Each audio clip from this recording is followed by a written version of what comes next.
Cuando Jesús le dijo, levántate, toma tu lecho y anda, él no dijo, bueno, si me sanas me voy a levantar.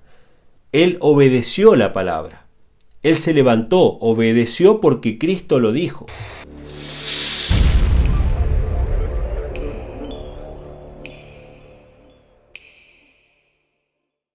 Antes que nada, una aclaración, este video no pretende de ninguna manera ser una prescripción médica ni nada por el estilo, siempre hay que consultar a médicos autorizados ante cualquier tema de salud, simplemente es un análisis histórico y bíblico sobre el concepto de salud en el pueblo de Israel.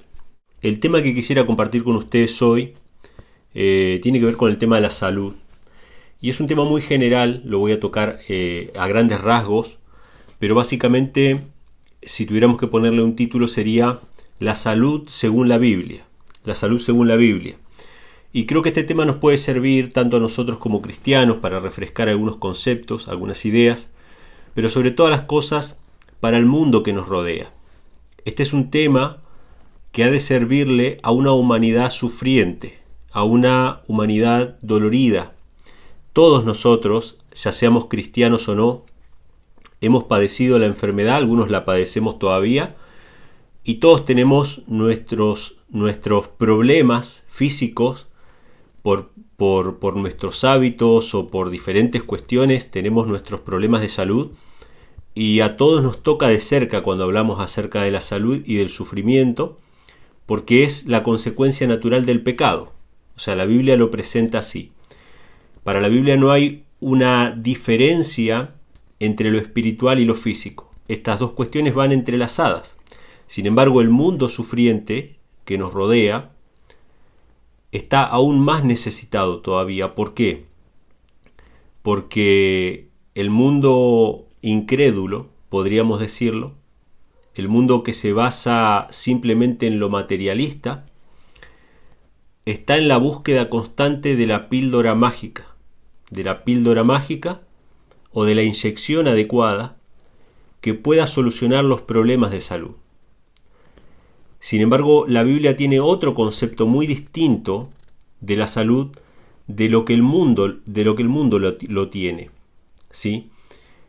Para la Biblia, el concepto de la salud tiene más que ver con un estilo de vida que con una píldora mágica o con una inyección adecuada. Hoy la gente está haciendo filas y reclamándole a los gobiernos, queremos inyecciones. O sea, no todo el mundo, sabemos que no todo el mundo, pero mucha gente está reclamando esto, ¿no?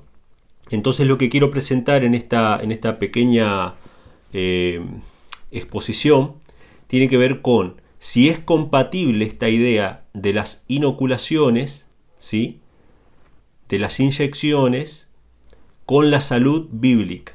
Si es compatible o no, y cuál es el verdadero trasfondo de la salud según la Biblia, según lo que Dios dice en su palabra. Yo creo que esto le va a servir a mucha gente que quizá hoy día cree en Dios, pero quizá no ha visto bíblicamente qué es lo que realmente Dios dice en su palabra. Tomen nota si quieren de algunos versículos, porque voy a mencionar muchos versículos que no vamos a leer por una cuestión de tiempo, pero se los quiero mencionar para que ustedes lo puedan corroborar después en su culto personal. En la Biblia, la salud tiene que ver con principios, con leyes, con un estilo de vida, y no con una píldora mágica, no con un acto espontáneo que hagamos que nos liberaría de diferentes enfermedades, etcétera, etcétera. Eso solamente existe en la ciencia ficción, ni en el mundo real que nos rodea no existe eso. Pero en la ciencia ficción, en las especulaciones de los científicos, etcétera, etcétera, existe la posibilidad de que algo, una píldora, una inyección o lo que fuera, pueda solucionarnos nuestros problemas de salud. Pero en el mundo real eso no existe. En el mundo real nuestra naturaleza, nuestro cuerpo se rige por leyes, y esas leyes Dios las especificó en su palabra. Vamos a leer un pasaje que es el texto base de esta meditación, que se encuentra en Éxodo capítulo 15, versículo 26, que dice lo siguiente. Éxodo capítulo 15, versículo 26, dice así: y dijo Dios, si oyeres atentamente la voz de Jehová tu Dios, e hicieres lo recto delante de sus ojos, y dieres oído a sus mandamientos, y guardares todos sus estatutos, ninguna enfermedad de las que envié a los egipcios te enviaré a ti, porque yo soy Jehová tu sanador. Fíjense qué interesante. El concepto bíblico de salud, de sanidad, tiene que ver con cumplir las leyes que Dios ha establecido. O sea, en la medicina materialista, en la medicina del mundo, y en el concepto de la biología materialista, nosotros somos producto del azar, producto de accidentes biológicos que a través de millones de años de evolución dieron con lo que tenemos ahora de seres humanos, etcétera, y animales. Y por lo tanto, hay mucho de experimentación, de accidentes y de probar, ¿no? Prueba y error, a ver qué químico nos puede favorecer y qué químico no nos puede favorecer. Eso en el concepto materialista del mundo acerca de la salud. Pero en el concepto bíblico, si nosotros somos creacionistas, sabemos que fuimos creados por un Dios. Este Dios nos creó de cierta manera y sujeto a diversas leyes. Y si seguimos conforme a esas leyes que Dios estableció, entonces nuestro cuerpo va a funcionar bien. O va a funcionar de la mejor manera posible, digamos, ¿no? Y todas estas leyes están registradas en la palabra, que tienen que ver con nuestra salud, y vayan tomando nota de algunos pasajes. Por ejemplo, en Levítico capítulo 11 se nos habla acerca de qué animales no se pueden comer. Si bien en Génesis se nos dice de que el ser humano fue creado para comer plantas, para comer vegetales, frutos, y después del pecado se le dio a comer plantas del campo, en Levítico se nos especifican, cuando Dios permite al ser humano comer carne, qué tipo de carnes se pueden comer y qué tipo de animales no se pueden comer.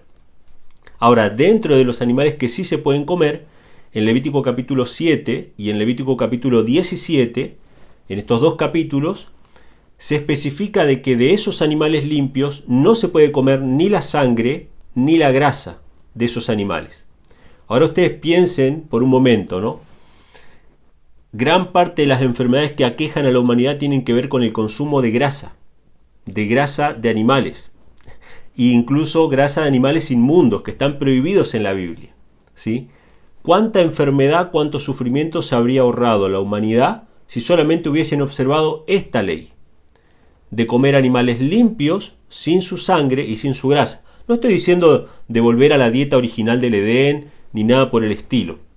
Simplemente si se hubiesen abstenido de comer animales inmundos y de comer grasa y de comer sangre. Ustedes saben que el experimento ya se hizo en la Edad Media, y en la Edad Media sucedía que habían plagas y pestes que azotaban las grandes urbes, que vivían obviamente en un estado de suciedad, de malnutrición, etcétera, etcétera, que tenían una esperanza de vida de 30 a 40 años. ¿Sí? Los niños se morían chiquitos.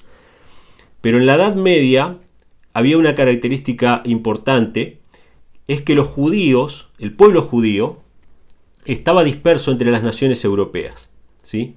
Ustedes saben que desde el año 70 los judíos fueron expatriados entre las naciones, y entre las naciones cristianas habían reductos, habían comunidades judías que convivían con las comunidades cristianas. Y en la Edad Media se dice, los historiadores dicen, que la gente no se bañaba, todos los días.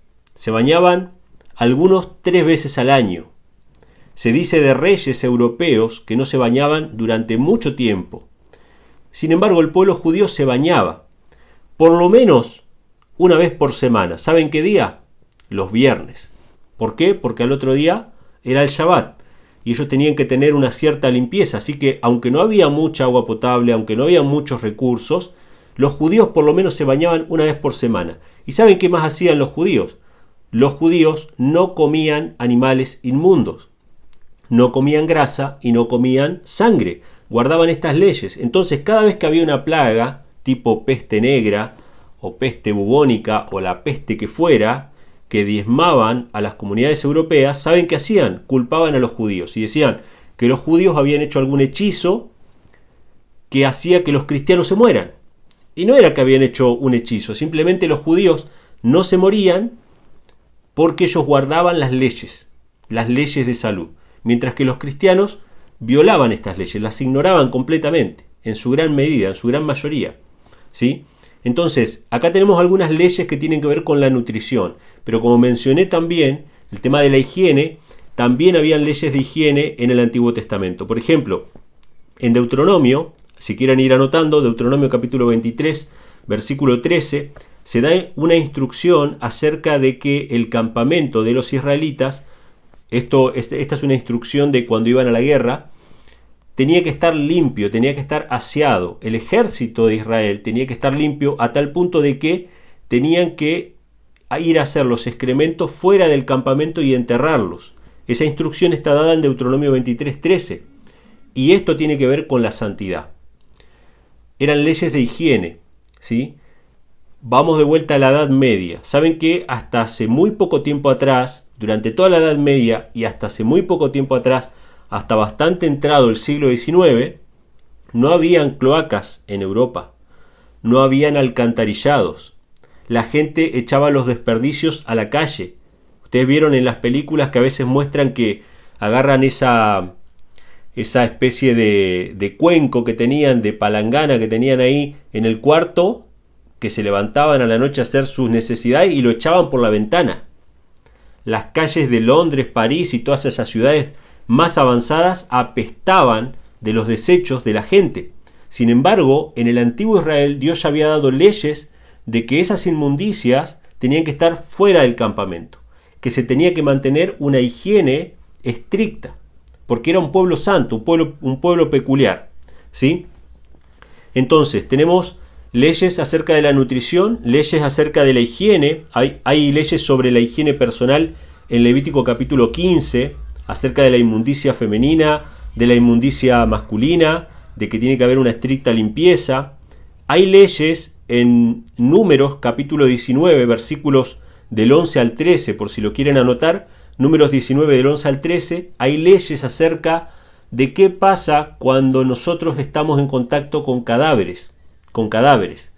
Debemos limpiarnos, debemos purificarnos, etcétera, etcétera. Ustedes saben que, otro dato histórico importante, hasta mediados del siglo XIX, hasta finales del siglo XIX podríamos decir, básicamente, el 30% de las mujeres que eran atendidas en sus partos en Europa por obstetras o por médicos, digamos, el 30% básicamente se moría.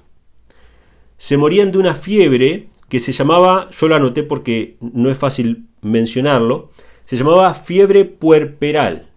Fiebre puerperal.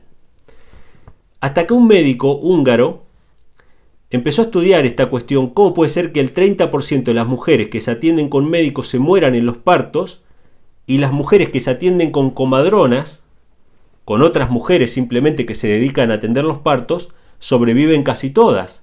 Sin embargo, las que se atienden con médicos, se muere el 30% de las mujeres. Esto estamos hablando hace muy poco tiempo atrás, mediados del siglo XIX. Este médico se puso a estudiar estas cuestiones y se dio cuenta de que los médicos que atendían a las mujeres que iban a dar a luz no se lavaban las manos después de manipular cadáveres. O sea, estaba en un hospital, estaba en algún lugar donde habían cadáveres, ellos los manipulaban y después atendían a las mujeres sin lavarse las manos. Entonces empezó a publicar artículos, empezó a llamar la atención de que los médicos mismos eran responsables del 30% de las muertes de las mujeres que iban a dar a luz. Así que los médicos se ofendieron muchísimo con esto, rechazaron esta idea y durante 50 años no hicieron caso de esta advertencia. Cuando se empezó a practicar y por fin hicieron caso de esta advertencia y empezaron a practicar el lavado de manos entre los médicos, el 100% de las mujeres, siempre hay complicaciones, siempre hay alguien que tiene problemas, ¿no? Pero prácticamente el 100% de las mujeres empezaron a sobrevivir a los partos. O sea que, si solamente ellos hubiesen practicado una ley de la Biblia, una ley del Antiguo Testamento que dice que cuando una persona toca un cadáver queda inmunda y que tiene que purificarse, ellos hubieran ahorrado miles de vidas de mujeres que murieron, de que agarraron infecciones y que se enfermaron después del parto, ¿sí? Entonces, este es otro dato muy interesante. Y otra cosa, aparte de la higiene, que la Biblia menciona en el Antiguo Testamento tiene que ver con la paz interior, con un texto muy conocido que ustedes conocen, que está en Proverbios capítulo 17, versículo 22, que dice: el corazón alegre constituye buen remedio y el espíritu triste seca los huesos. Esto tiene que ver con la paz interior y sobre todo con el perdón de los pecados. O sea, cuando nos ponemos en paz con Dios, cuando estamos en armonía con su ley, con sus mandamientos y tenemos el corazón alegre, las defensas de nuestro organismo todo trabaja de una mejor manera.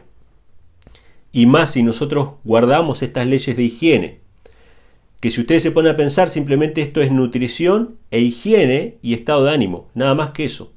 Estas son las cuestiones preventivas de la Biblia acerca de la salud. Fíjense que la idea de inoculación no aparece en la Biblia. La inoculación sería: yo te pongo un poquito de algo malo para que te haga bien. Eso no existe en la Biblia. En la Biblia simplemente es abstenerse de lo malo, no tocar lo inmundo, no tocar las cosas que están prohibidas, mantener limpieza, mantener la higiene y estar en paz con Dios. Simplemente eso. Y comer lo que Dios permite comer. Simplemente eso. Esa es la clave bíblica para tener salud. Pero algo muy interesante que encontré hace unas semanas leyendo un poco en internet, encontré un artículo que es un artículo publicado por el diario El País en el año 1999, que es una entrevista que se le hace a un médico veterano, un médico llamado Pedro Cava, un médico español, que este hombre fue vicepresidente de la Organización Mundial de la Salud. Y él, en este artículo, hace varias declaraciones muy interesantes, pero entre ellas dice que el 30% de los males o de las enfermedades se curan solos a pesar de los médicos. Esto es lo que él dice. Es un médico común, digamos, tradicional. No es un médico naturista, ni tiene ninguna ideología, ni nada particular. Fue vicedirector de la Organización Mundial de la Salud. No cree en la acupuntura, no cree en la homeopatía, ni en ninguna de esas cosas. De hecho, las desacredita. Pero dice varias cosas interesantes en el artículo. Y una de las cosas que dice es que hay un factor muy importante en el acto médico que tiene que ver con el efecto placebo, ¿sí? Voy a leerles algunas citas de este artículo, que después si les interesa se los puedo pasar, donde él habla acerca de los vicios de la medicina y de cómo a veces los médicos abusan un poco del marketing, ¿no? Dice que los médicos, abusan del marketing para sugestionar al paciente y aumentar el efecto placebo y al mismo tiempo lograr un mayor éxito económico. No sé cuántos de ustedes saben lo que es el efecto placebo, pero básicamente se refiere a la idea de que algo me va a hacer bien. Yo voy a una consulta médica, pienso que me va a hacer bien lo que el médico me dice y ya mi organismo empieza a funcionar y a sentirse mejor. ¿Sí? La persona simplemente, por la creencia de que el acto médico o la terapia que se le va a dar o el medicamento que se le va a dar le va a hacer bien. Hay mucho del efecto placebo en la medicina moderna y los médicos lo saben, ¿no? Entonces dice: Pedro Cava sostuvo que el 30% de las enfermedades se curan solas a pesar de los médicos, por lo que no se puede denigrar el efecto placebo, dice. Consiste en el convencimiento del paciente de la acción terapéutica de una sustancia que no posee tal acción curativa. Entonces cuenta una experiencia de su hermano, que era médico también y que le tocó atender al alcalde de la ciudad. Dice que le colocó el termómetro al alcalde del pueblo y se marchó sin él, olvidándolo. Y a los días, dice, mi hermano recibió las alabanzas del alcalde porque el termómetro le curó todos los males. Una experiencia, ¿no? Una anécdota. Su hermano médico simplemente le fue a tomar la temperatura al alcalde y se olvidó de este paciente, no lo atendió más. Pero él se curó de todos sus males, gracias al termómetro, ¿no? Él lo pone como ejemplo acerca del efecto placebo, ¿no? Pero ahora viene lo más interesante que va a decir este médico referente a estas leyes que estuvimos viendo hace un ratito, que tenían que ver con la nutrición, con la higiene y con el estado de ánimo, ¿no? Entonces dice: como miembro de la OMS, hasta hace poco tiempo, Pedro Cava asegura que Japón es el país con más esperanza de vida, seguido de España y de Francia, ¿sí? O sea, los países se les mide, ¿no?, la esperanza de vida. O sea, de acuerdo a ciertos factores, hay países que tienen una esperanza de vida baja y otros que tienen una esperanza de vida alta. Entre ellos están Japón, España y Francia, bueno, lo decía por lo menos en el año 99, que son países industrializados, ¿sí?, son países bastante desarrollados, pero fíjense lo que va a decir ahora. La esperanza de vida ha mejorado por culpa de los ingenieros más que por los médicos. Esto lo dice un médico. Esto no lo dice alguien que está en contra de la medicina. Es un médico que ejerce la medicina, pero él dice, la esperanza de vida ha mejorado por culpa de los ingenieros más que por los médicos. Hay que desmistificar la creencia de que la medicina lo cura todo. Añade que el saneamiento de los ríos, la eliminación de residuos, los controles de la producción industrial y medioambiental y los avances de la nutrición están repercutiendo en el alargamiento de la esperanza de vida. Fíjense lo que dice este médico que fue vicedirector de la OMS. Dice que la higiene, saneamiento, ¿sí?, las cloacas, el agua potable, la higiene en general, la nutrición y en el acto médico el efecto placebo, ¿sí?, la confianza del paciente en que algo le va a hacer bien, que en otras palabras no es ni más ni menos que la fe que ejerce el paciente en el tratamiento médico, son básicamente los pilares que han alargado la esperanza de vida en los países desarrollados. Y si ustedes se ponen a mirar, van a ver que esto es así. Los países con más mortalidad infantil son los países que no tienen cloacas, que no tienen agua potable, que no tienen comida, ¿sí?, que les faltan estas cuestiones relacionadas con las leyes de Dios. Así que esta es una confirmación. Obviamente que este es simplemente un ejemplo que doy de muchos ejemplos que hay, no solamente de médicos, sino de investigaciones científicas que se han hecho acerca de qué cosas han mejorado la salud de las personas, y esto tiene que ver con la nutrición y con la higiene, ¿sí? No con inoculaciones, ni con píldoras, ni con nada por el estilo, sino que con el cumplimiento, ya sea voluntario o involuntario, de las leyes que Dios ha establecido. Ahora, esto en cuanto a la prevención, pero vamos a ver qué es lo que la Biblia menciona sobre la curación, porque la prevención de la enfermedad es cuando todavía estamos gozando de buena salud, pero en cuanto a la curación, vamos a ir al Nuevo Testamento. Hay dos versículos que quiero citar. Uno se encuentra en Marcos capítulo 2, versículo 17, que tiene que ver con Cristo como el médico de los médicos, ¿sí? Jesús es presentado en la Biblia como el gran médico. Él lo dice en Marcos 2:17, los sanos no tienen necesidad de médicos sino los enfermos, no he venido a llamar a justos sino a pecadores al arrepentimiento. Algo que vamos a ver continuamente en la Biblia es que los términos de salud física y espiritual se entremezclan constantemente. En la Biblia no hay una separación de estos dos aspectos, del físico y del espiritual. Y Cristo es presentado aquí como el médico que viene a sanar a aquellos que tienen necesidad de médico, que básicamente son los pecadores, los que están arrastrando las consecuencias del pecado, ¿sí? De pecados nuestros y pecados de otros también, ¿sí? Porque los pecados de otros también nos afectan a nosotros, y así. Entonces acá Cristo se presenta como médico, y en Lucas capítulo 4, versículo 23, también dice así, les dijo, sin duda me diréis este refrán, médico, cúrate a ti mismo.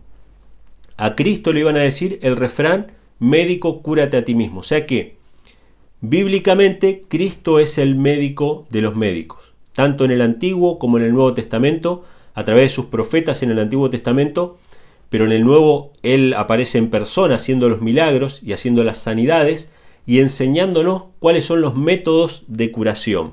Entonces, ¿cuáles son los medios que utilizó Cristo en el Nuevo Testamento y también algunos que aparecen en el Antiguo para brindar sanidad a los que ya estaban padeciendo enfermedad?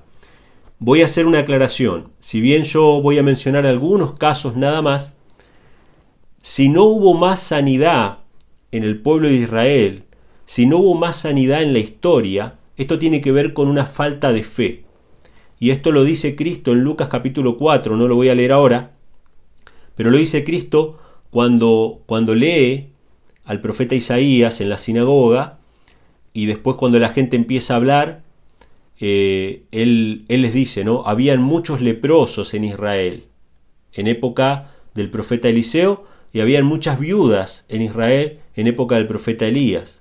Pero fue a una viuda de Sarepta de Sidón y fue a Naamán el sirio a quien se le hizo el milagro. Y esto lo dice Cristo, ¿por qué? Porque faltaba fe en Israel para que estos milagros se pudieran hacer. ¿Sí? Entonces los pocos milagros que son registrados, de hecho hay un pasaje también en el Nuevo Testamento, no lo recuerdo ahora, donde se dice que Cristo no hizo tantos milagros en tal lugar porque ahí faltaba fe, faltaba confianza. ¿Sí? Nosotros a veces tenemos más fe en las píldoras mágicas y el efecto placebo hace el trabajo de ayudarnos a recuperarnos que en la palabra de Dios. Pero faltaba fe.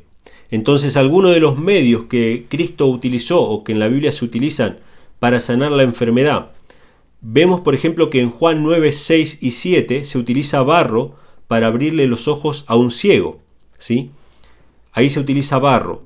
En Segunda de Reyes capítulo 20, versículos 1 y 7, se menciona que el rey Ezequías había caído enfermo y Dios mandó al profeta Isaías para que le pusiera una pasta de higos, una masa de higos, y la pusiera sobre la llaga y sanó. Fíjense, se usa barro, se usa una pasta de higos, de manera así, aplicándolo como un fomento, como un cataplasma, sobre la zona afectada. Se usan elementos sencillos. También se usa el agua, en el caso de Naamán el sirio, Segunda de Reyes capítulo 5, versículos 1 al 14. Ahí se habla de este general que era leproso y Eliseo lo mandó sumergirse 7 veces en el río Jordán. Así que ahí tenemos barro, tenemos higos, tenemos agua. La Biblia menciona el aceite también como un elemento curativo. En Lucas capítulo 10, versículo 34, en la parábola del buen samaritano, se menciona que le echó aceite en la herida para sanarle. Y también en Santiago 5, versículos 14 y 15, se menciona de que cuando hay alguien enfermo se llame a los ancianos, se ore por él, dice, ungiéndole con aceite en el nombre del Señor, y la oración de fe salvará al enfermo, y el Señor le levantará, y si hubiere cometido pecados le serán perdonados. O sea que vemos el aceite también como un elemento, como un medio para curar.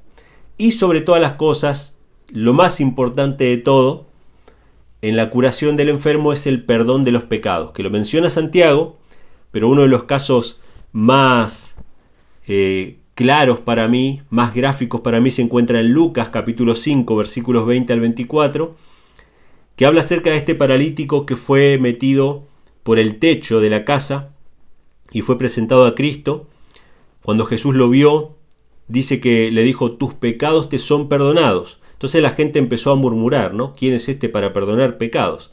Entonces Jesús les respondió algo que me quedó muy grabado en mi corazón, que dice así, ¿qué es más fácil decir, tus pecados te son perdonados, o decir, levántate y anda? Entonces la pregunta esa que Jesús le hizo a los fariseos, también nos las hace a nosotros. ¿Qué es más fácil decir para Dios? ¿Tus pecados te son perdonados, o decir, levántate y anda?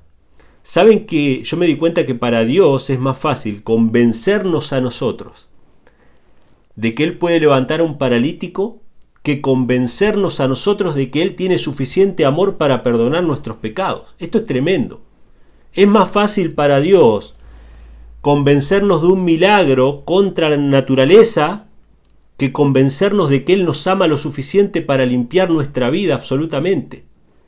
La incredulidad de los fariseos sobre el poder de Cristo para perdonar pecados es la misma incredulidad que arrastramos nosotros y por la cual todavía seguimos arrastrando la carga de la culpa, de no haber aceptado ese perdón. Nos cuesta creer.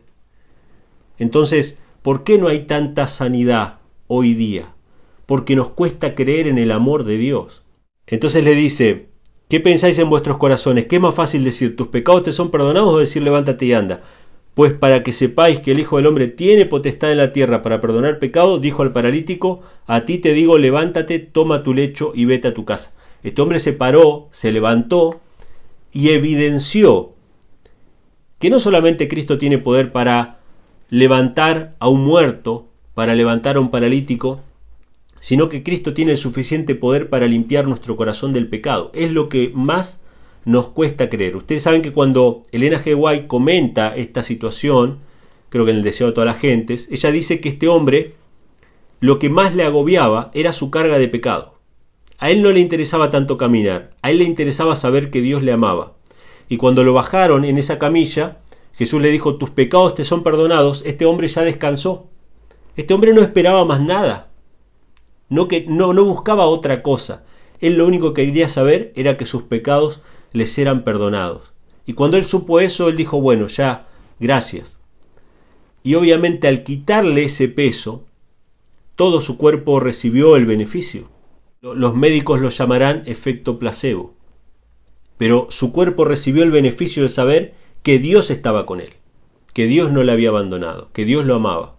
Entonces esto es lo que más nos cuesta. ¿Por qué no vemos tantos milagros hoy? Porque somos incrédulos con respecto al amor de Dios.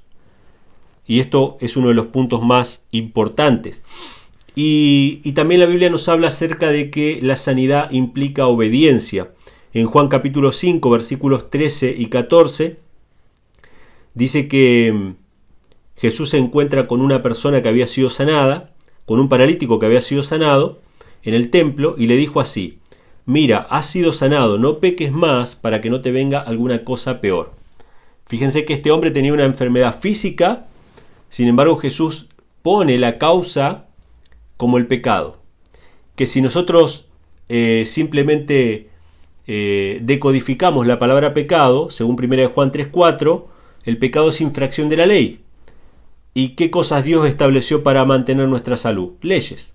Si nosotros violamos esas leyes de salud, básicamente arrostramos las consecuencias del pecado. Nuestras dolencias, que seguramente todos los que están escuchando ahora tienen alguna, yo también la tengo, que son consecuencias de cosas que hicimos a veces sin saber, a veces sabiendo, pero que arrastramos en nuestra vida. Y sin embargo, Dios tiene el poder para sanarlas, para limpiarlas, ¿sí? Entonces, esta cuestión de mantenerse alejado del pecado y de las inmundicias aparece también en el Nuevo Testamento, en 2 Corintios capítulo 6, versículo 17, 2 Corintios 6, 17 y 18, hasta el capítulo 7, versículo 1, y el apóstol Pablo lo dice de esta manera, para que veamos que estas leyes del Antiguo Testamento también regían en el Nuevo. Dice así, por lo cual salid de en medio de ellos y apartaos, dice el Señor, no toquéis lo inmundo, y yo os recibiré, y seré para vosotros por Padre, y vosotros me seréis hijos e hijas, dice el Señor Todopoderoso. Así que, amados, puesto que tenemos tales promesas, limpiémonos de toda contaminación de carne y de espíritu, perfeccionando la santidad en el temor de Dios. Así que vemos, hermanos, que el apóstol Pablo menciona de apartarnos de toda impureza, tanto física como espiritual, ¿sí? Porque Dios nos dice, apartaos, no toquéis lo inmundo. Entonces vemos que en el Nuevo Testamento la curación es a través de medios sencillos, y una vez que la persona está restablecida, se nos pide permanecer en la obediencia a esas leyes de salud y mantenernos puros, mantenernos santos, ¿no? Así que tenemos como medio de sanidad remedios sencillos y sobre todas las cosas el perdón de los pecados, la paz espiritual y la obediencia a los mandamientos de Dios. Ahora, viendo esto, si bien estoy dejando afuera muchos conceptos, muchas cuestiones que aparecen también en la Biblia referidas a la salud, podemos ver por lo menos a grandes rasgos que no existe bíblicamente el concepto de inoculación, de que un poquito de mal me va a hacer bien. Esto no existe en la Biblia. Lo que el mundo está buscando hoy para encontrar sanidad, si no cumple con las leyes que Dios estableció para el cuidado del propio cuerpo, no va a tener una ventaja. Nosotros podemos tomarnos una píldora hoy, un analgésico. Muchas veces nos ha pasado que tenemos un dolor de muela y es insoportable y nos tomamos un analgésico porque decimos, bueno, para que calme, pero tarde o temprano vamos a tener que ir a solucionar el problema. Que eso implica ir al dentista, hacer un tratamiento de conducto, lo que fuera que haya que hacer. No podemos estar con analgésicos toda la vida. Pero lo importante que yo quiero rescatar, que más allá que hayamos recibido alguna cosa o no, o que nuestros familiares hayan recibido alguna cosa o no, que podemos encontrar en la Biblia los fundamentos reales para la salud y apegarnos a ellos, más allá de las violaciones que hayamos hecho nosotros mismos a esas leyes en el pasado, o la confianza que hayamos depositado en otras cuestiones pensando que eran curativas en el pasado, etcétera, etcétera, etcétera. Dios nos da la oportunidad hoy de volver a la forma real de la salud, que está basado en sus leyes, que está basado en su amor y sobre todo en la paz espiritual, que es el resultado del perdón de los pecados. Y otra cosa que quería destacar también, algo importante, que no quería que se me olvide, que en la Biblia no toda contaminación es una cuestión exclusivamente germinal, ¿sí? En el mundo materialista, en el mundo incrédulo, la medicina basada en conceptos evolutivos, etc., las causas de las enfermedades son los gérmenes y se acabó. Eliminamos los gérmenes y ya no hay más enfermedades. Y hasta cierto punto hay ciertas cosas de verdad en eso. Sin embargo, en la Biblia no es tan así. La Biblia, por ejemplo, quiero dar un ejemplo para que se entienda esto. La Biblia nos prohíbe comer animales inmundos, como lo mencionábamos hoy. Entre ellos el cerdo. El cerdo es un alimento muy común en la sociedad moderna, procesado, etcétera, etcétera. Entonces, si yo redujera la cuestión de la salud simplemente a una cuestión de gérmenes, yo podría decir, bueno, Dios prohibió comer cerdo porque el cerdo tiene gérmenes. O sea, hay gérmenes dentro de la carne de cerdo. Entonces, y aparte hay grasa, hay mucha grasa. Entonces yo podría escoger un corte de carne que no tenga grasa, cocinarlo de la mejor manera posible para que mate todos los gérmenes. Entonces esa carne dejaría de ser inmunda. Esto que estoy planteando es algo que alguna vez me plantearon. Alguien me lo planteó. Si es una cuestión meramente de gérmenes, sería cuestión de limpiarlo lo más posible. Pero para la Biblia no es así. Para la Biblia es una cuestión de obediencia o desobediencia. De aceptar la voluntad de Dios o no aceptarla. ¿Sí?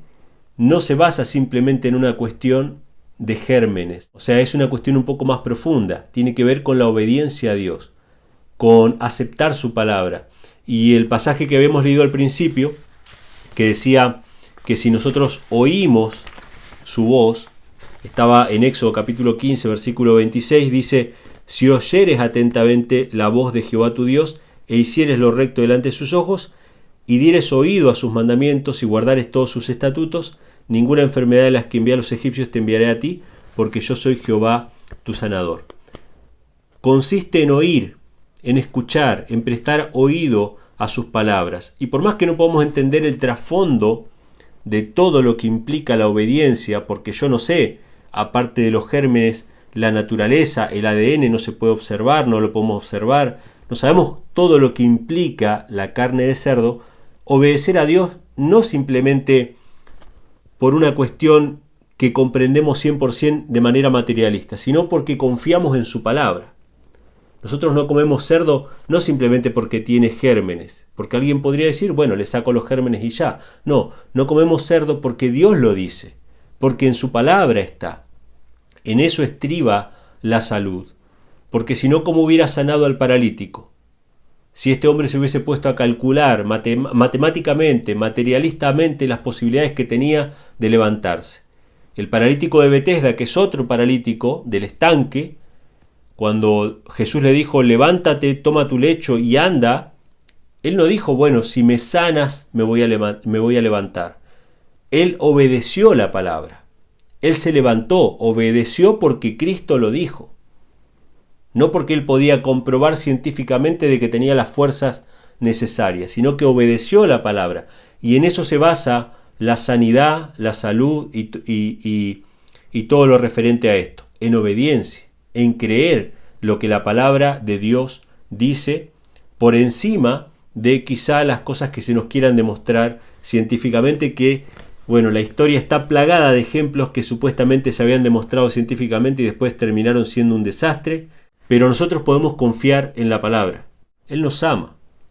y Él nos tiene en sus manos. Entonces, confiemos en Él y confiemos en que Él nos cuida, hermanos. Así que bueno, esto es lo que quería compartir con ustedes. Espero que les sea de bendición y que de alguna manera podamos beneficiar a este mundo sufriente que está a nuestro alrededor, comentándoles, ¿no?, acerca de los beneficios de las leyes de Dios y del plan de salud que Dios tiene para toda la humanidad, que debió haber sido para toda la humanidad, pero que hoy muy pocos conocen, ¿no? Así que bueno, hermanos, Dios les bendiga.